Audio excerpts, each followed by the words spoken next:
Welcome to the Software People Stories. I'm Shiv. I'm Chitra. And I'm Gayatri. We bring you interesting, untold stories of people Associated with the creation Or consumption of software-based solutions. You'll hear stories of what worked, and sometimes what didn't, you will also hear very personal experiences. and insights that would trigger your thoughts And inspire you to do even greater things.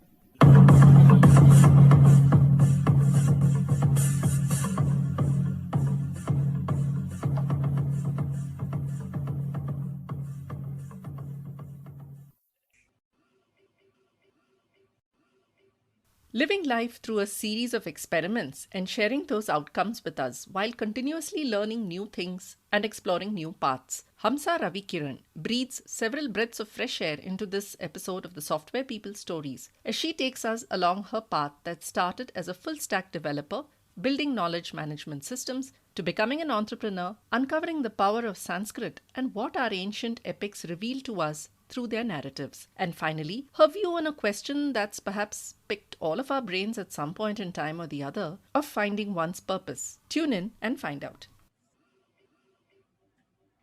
Welcome to the Software People Stories, Hamsa. Really been looking forward to our conversation. Thank you very much for this opportunity. I'm also excited about talking in this podcast. Thank you so much. Yeah, I'm sure there are lots of things to talk about, but we can start with your origin story in terms of how you got into IT, and I know that now you got out of IT. Yeah. And then what has been your trajectory, and that could be a good introduction for our listeners. Actually, I soon after my engineering, I did my engineering in electronics and communication from Bangalore. And then soon after my engineering, I joined this company called, that time it was called Reliance Systems. And currently it is called Exim Soft. So it was a fairly a small company, but I started working there as a programmer. And that was actually I spent about close to 10-12 years there. It was an amazing journey there because I literally grew with the company. So the company went on to become pretty big. So there I think I found my kind of career mentor in Vandana, who was my boss. So I spent about 12 years there. So I literally grew up, started as a programmer, project lead and then became a project manager. It was, I think 2005 is when I quit Exim Soft because I was having a baby. So I wanted to spend some time. Then during when I was at home, I did few projects. Exim Soft actually gave me an experience across domains, It was not just project management, from programming, coding to quality assurance, and so many areas I actually got experience. So when I was actually at home, I could take up projects related to quality adherence. Those days there was this ISO, I think 99 to 2000 transferring of process documents and all those things. So those kind of projects I did. And then since I was involved in Japanese projects in Exim Soft, I could do some technical documents which were translated from Japanese to English, reviews. So those kind of work I was doing for some time. That is, I was doing from home. I decided to do something on my own. That is when IIM Bangalore came out with a course called Management Program for Women Entrepreneurs. I think in that time, 2007, I think it was just the second batch. So it was basically a 1.5 month kind of a program where you have classes there in IIM Bangalore for close to about a month, and then they give you a time for you to come out with a business plan and then present it there. I mean that is this one. So I did that course there. So I presented. So there was we were a class of I think about 60 to 70, and each of us had to present our business plan. So at the end of the course, I presented my business plan and actually stood first there. So my business plan was basically on providing professional cleaning services to houses. Those days, it was kind of a new concept. It was, I think, picking up in different parts of India. So I had some idea, but after that, I got an opportunity to join IBM because Vandana was there. And so I joined IBM. and I had an opportunity to basically get involved in a knowledge management system product. So from its conception till programming, coding, and then implementation. So there was a phase in IBM where I was in charge of kind of institutionalizing this product across Bangalore, Chennai, and I think Brazil. So there I had to come out with a lot of events and programs and kind of innovative kind of programs to basically get people to start using knowledge management system. So that was an amazing experience. And IBM also was, I think, those days one of the very few companies who allowed work from home. So I had this opportunity of working from home at least twice or thrice a week. So that was very good. So we were doing well, but somehow this, since I think I had done this entrepreneur course, that, and of course I wanted to spend more time at home. My son was 3 years old, so I wanted to spend more time with him. So I decided to quit IBM, and then I started a company with my a relative, so called Add2, basically a IT and a marketing kind of services, where we wanted to basically create a virtual network of women who can provide IT and marketing services from home. So that we were doing for about 1 or 2 years. That is when I started getting involved in few NGOs as part of our when we went out and met people and all that. We got a chance to meet with a lot of NGOs. So that is when I got in. Met with this NGO called Youth for Seva. So Youth for Seva is basically an organization, an NGO, which basically has volunteers, and they connect volunteers to different kind of programs. So anybody who wants to volunteer for any social cause, so they have a huge network, and then they connect, they work in different areas, like health and environment and all that. So that is when I thought maybe the whole concept of corporate or whatever was not kind of my calling or anything. And then we both the partners, we decided to kind of temporarily pause the company, and then she took up another job, and I joined Youth for Seva full time. So I was there for a year as a full time this one, and I was part of the environment group.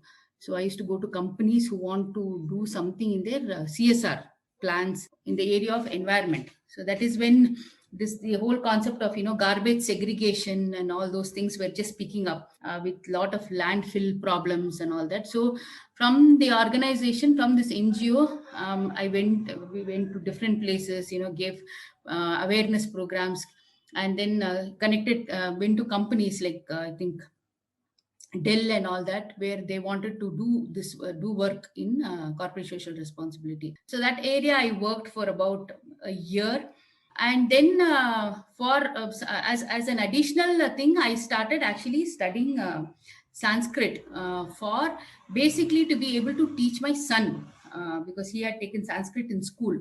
So I basically started studying Sanskrit. But once I started studying Sanskrit, and then there are 4 levels of exams. There is an organization called Sanskrit Bharati, which is in Bangalore. So they basically train you in different both the spoken Sanskrit, and they have a 4-level exams and all that. So Sanskrit really caught my interest, and from Youth for Seva I took up a part-time kind of it. And then I used to, of course, I still also sometimes go and volunteer for them. So then from then onwards, I think from 2011 onwards, 2013 onwards, it has been Sanskrit. So I completed few exams from Sanskrit Bharati, did few spoken Sanskrit. You have to get trained to train others. So that is a training. And then I have conducted workshops across many places in Bangalore on this spoken Sanskrit workshop. I continue that journey. I went and did MA in Sanskrit from a university called Karnataka Sanskrit University in Bangalore. Then did MPhil, and now I have plans to pursue PhD. So many different things you've done. I think we probably need a full season to cover our conversation and cover all the topics. Anyway, there are a few things that I found kind of interesting. One, yes, of course, Vandana was one of our early guests. Among the very few words of Japanese I remember is konnichiwa. So this ne. Either this Hot. or arigato gozaimasu, ohayo gozaimasu, Yeah. so this name. Even though I also studied Sanskrit, maybe the only thing I can now say is na swagatam Hamsa. I don't know if that Okay. is also right. Yeah, that is correct. Dhanyawada. So a lot of interesting things. So one of the maybe first pioneers of working from home, how was that experience? That itself is a story, because 2007, when I finished this IIM course, that is when I got this appointment from IBM. So I wanted to spend time with my son. So I didn't want to, compromise on his, miss on growing years. So at those days, since of course Vandana was my manager, like I said, she's my mentor. If she says anything, I think I will go join any company. So since she was my manager, I decided I will join there. The day, I think before the joining date, I called her again. I think it was night. I called her to check, will I get more time? I mean, will it be really hectic and all those things? She said nothing. So she assured that, this company will give work from home options. It was actually very different. But I found that as long as we have a particular schedule in mind, and then do work from home, I mean, it became pretty easy. Now people say, they are not able to have a schedule. They work in long hours. They are not able to differentiate between work related to home and work related to office. Somehow I didn't find that problem at all. I found it very convenient to work from home, because we used to have calls and log into grid for, I mean, even during the night.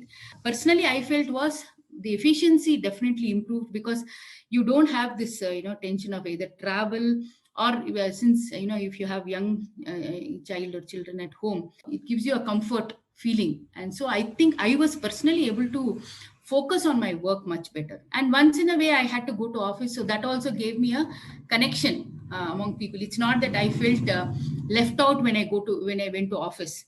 It was a very good balance. So it's not that I worked from home for about 2 or 3 weeks, and then I felt totally lost when I went to office.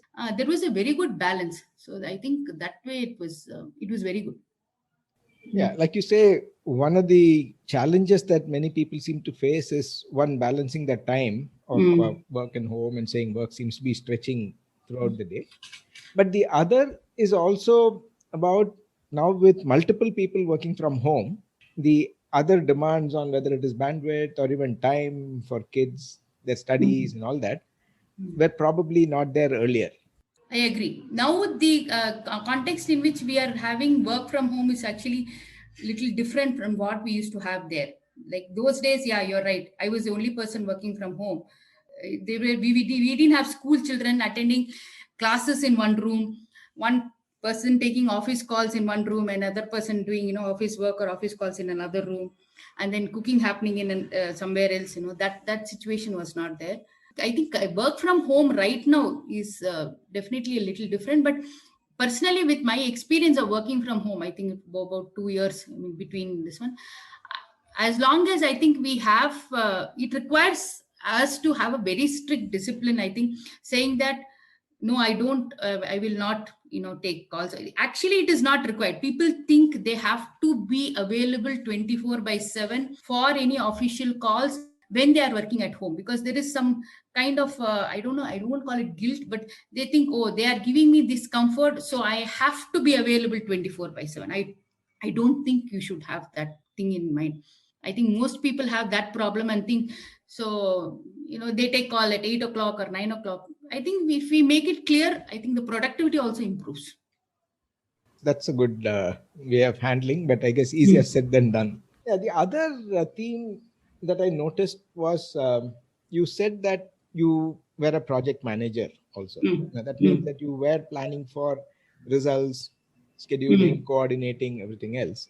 When you took the entrepreneurship course, what was the learning, or what was additional, or what was not covered? Because today, the reason I'm asking this is, at least in Bangalore, there are many, say, couples who are in Mm. IT who think that I also want to be an entrepreneur. Mm. And most of the time they say, okay, I have this idea, I'll create an app and I'll launch it. Mm. And maybe one of us can work, etc. Mm. But being an entrepreneur is a lot more than just being technical. So, That's what right. was your experience of managing projects versus managing an enterprise or a business? Yeah, you see, the kind of as a project manager, definitely the scope of work is just with respect to that particular project. But when you're an entrepreneur, you have to look beyond what you are actually doing. So you cannot say, I'm in charge of this project, and then we had to look at least in our company, we had to go talk to people, sell the services that we were doing, and then if we had somebody else working for us, we were accountable for another company's quality of work also. So at the end of the day, the buck stops with us. And also we had to, when you're a project manager and you're working in a particular company, you don't worry about so many things. For example, infrastructure, how much of time you actually spend on infrastructure, resource, employees, you can ask for a team of 10 members, and then they are there. But when you're an entrepreneur, I think you have to go beyond a project and then look at all things, and you stand as a brand of a company also. So and you are representing, if you're working with some other companies, the quality of work that they do actually stands out as quality of your work. So I think those things were different. And budgeting and pricing, especially the problem that we had, one of the problems that we had in entrepreneur is how we have to price or value our time that we spent. Because in when we were in a company, we knew, person hours, person things, and all that you could do. When you're working on your own, how do you put a price to 1 hour of your time? Became a challenge for me. But that was very interesting, how we saw that, and how we were able to add value, and then put a price, kind of a thing. That was interesting. So overall, I think being an entrepreneur is like, the you are in, they say, like the Spider-Man, with great power comes great responsibility. So like that, you have the power when when an entrepreneur, to make a lot of difference, but then it comes with a lot of responsibility. So, how much of that experience or knowledge was useful when you shifted to a social organization? We find that many of these, the NGOs, and I'm just Mm. using the term social organization for an NGO, Mm. are driven by passion. They do a lot of good work, but probably are not exposed to some of these techniques or approaches to make it sustainable, or to be able to grow, to be able to attract support, Mm. whether in the form of contributions, in the form of volunteers. You did say that you had the Youth for Seva and the Yeah. network to connect and all that. So, were any of the techniques that you had learned or experienced in your Mm. IT career or as an entrepreneur, Mm. how relevant are they for a social organization? Yeah, like you said, no, one of the difference is the passion. Because either people running that organization, or people who come as volunteers and all, the basic reason why they are there is because they have a passion and they want to make a difference. But what helped me was this people management, both in the company and when we were as an entrepreneur, when we did, when you the initial Josh, when you take up a particular assignment, is very high. And just like you said, no, people don't think so much about how sustainable it is. Supposing you are, as an NGO, you actually dedicate how much amount for a particular project in for 10 months or something like that. That is not very sustainable, because you feel very strongly about a particular cause in the first month. Most of the time, we think people, especially when you're in NGO, you go and make a particular difference to a person who is actually in need of help or something. So always there is an expectation that you do something very great and very noble or something like that. So I think that expectation was had to be set right among all the volunteers. Next is when especially with the sustainability, and what is very practical. Supposing if you're talking about, I worked in the environment, this one. So you basically, we had to deal with how you can promote the concept of garbage segregation among people.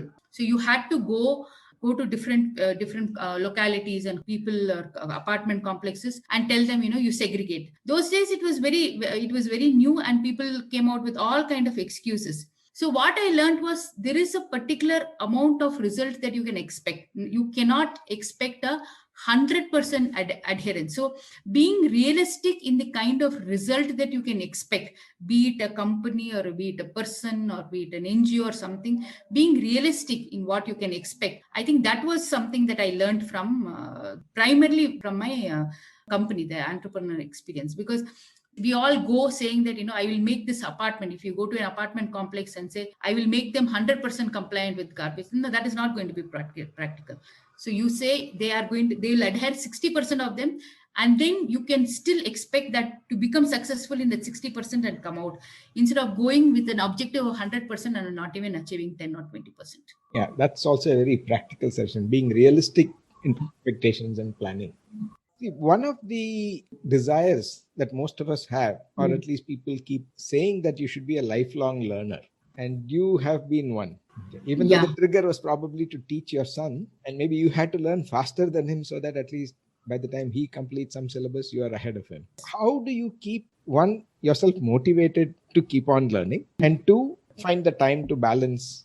I think the motivation comes from the language itself. Sanskrit itself, I think, is a language that has so much to offer. See, any work, I think, at least with my limited understanding, people get drained out, or people have reached the saturation in their work because, one, I think they don't find any new challenges, or they don't find opportunities where they can make a difference, or they don't have a way to learn something new and see that happening.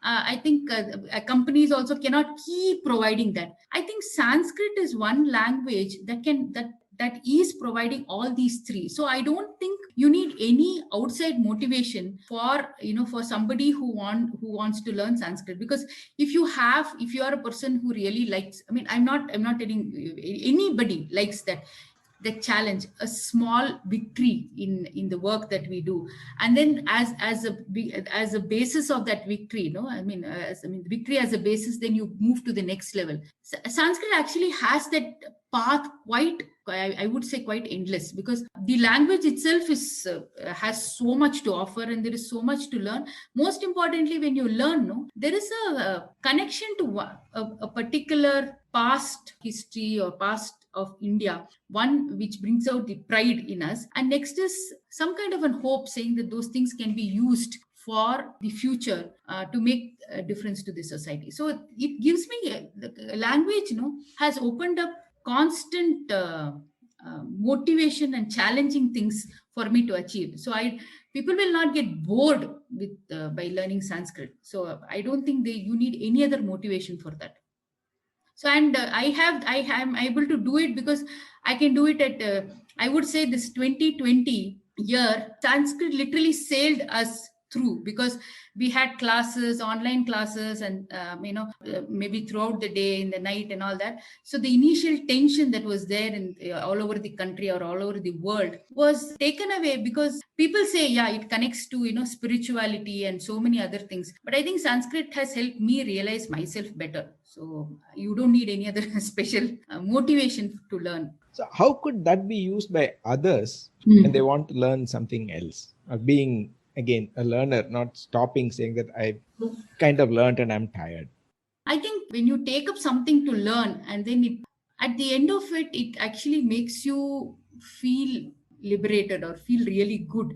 I think that is a topic that we have to hold. And if we hold on to that topic, I think the learning will continue. Because Sanskrit was like that. Because I don't need anybody else, or I don't need to, force myself to sit. Even I am not a person who likes to stay awake late in the night and all that. But if I learn Sanskrit, if it is really any work related to Sanskrit, then I'm able to sit late. We have so many topics in this world. So if there is a particular topic that can, make you do things outside your comfort zone, and you are able to do it very happily, I think that is our topic. And if you pick up that topic, I think learning in that particular topic can go on eternally. Yeah, and before we started this, you were also mentioning time that you've been spending with the Ramayana. So are there any, and for lack of any other word, lessons from Ramayana, for individuals to find a balance, find peace in particularly today's environment? Because most of the time we hear quotes from the Bhagavad Gita, but not so much from Ramayana. So is there anything that you have found useful, that could be useful for others also? Yeah, I found it very useful. That is why actually when I finished reading Ramayana and I did a post, I said if we have schools, we have colleges, we have engineering college which will create engineers, we have medical college which will create doctors, and we have law college which will create lawyers. But if you need a college to create good human being, then that college will have only one topic in the syllabus called Ramayana. It can have only that. So that is what I have learned. See, basically it is a practical application. We say, we have to live a life of dharma and all that, but now people say it is not very convenient for them, to be truthful or to be rightful and all that. But Ramayana is it is like project management or leadership. They give us case studies.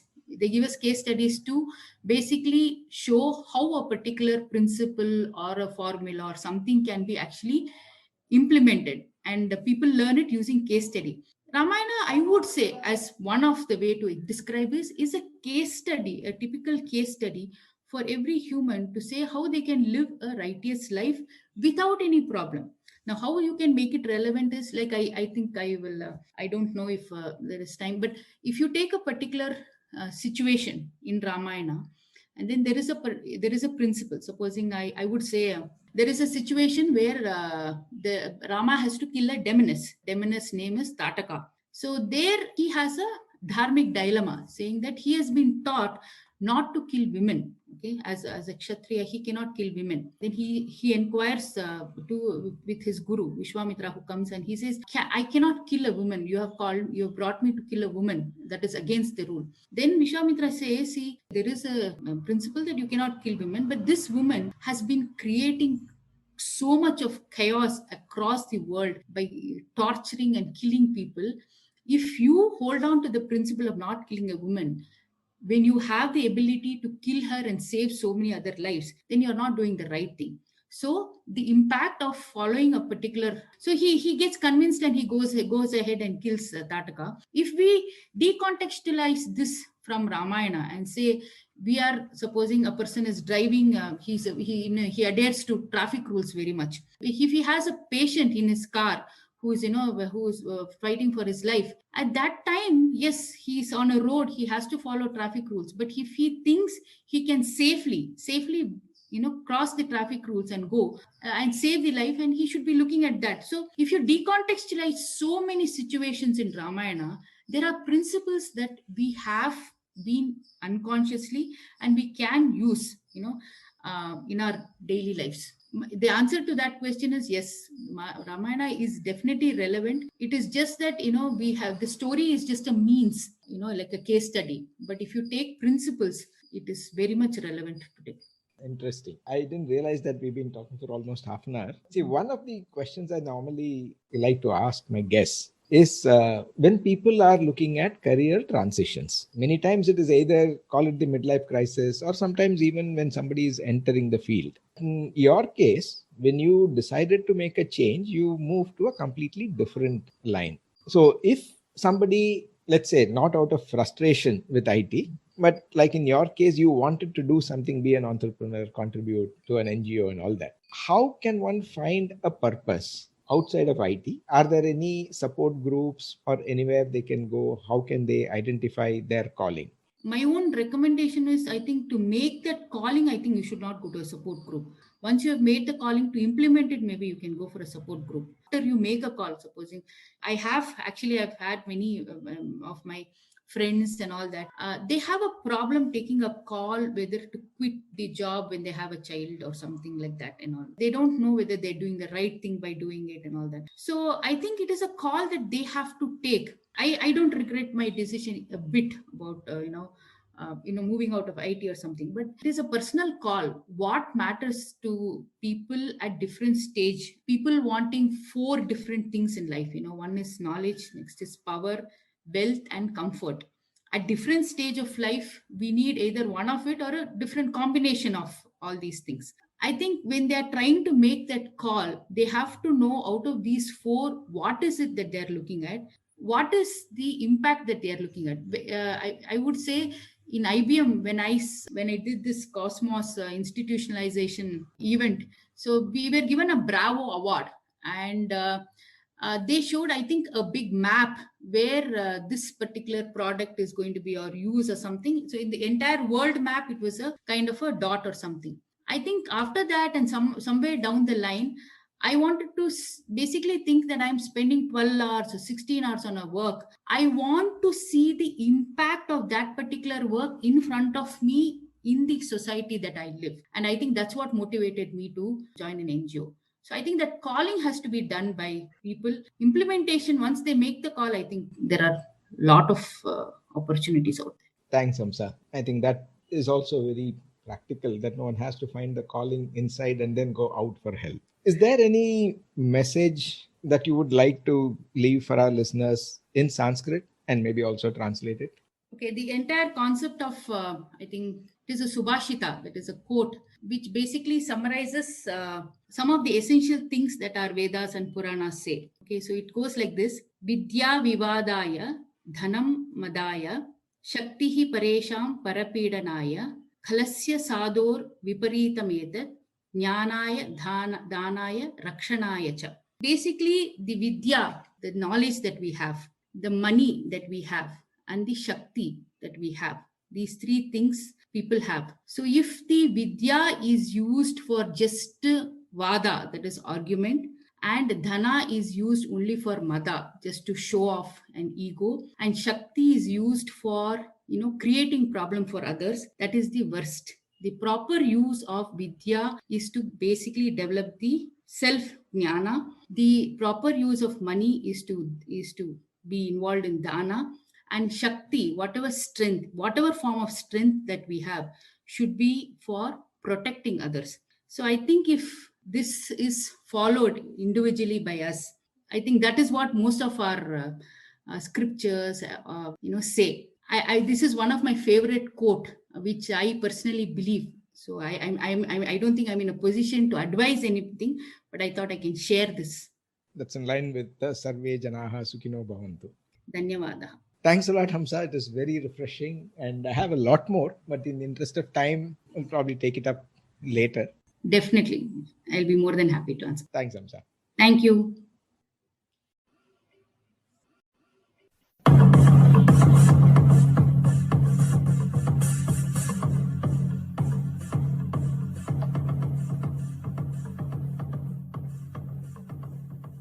We thank Siddharth for the music and Malavika for promoting the Software People stories. If you like this episode, Please subscribe on your favorite podcast client. And spread the word in your network.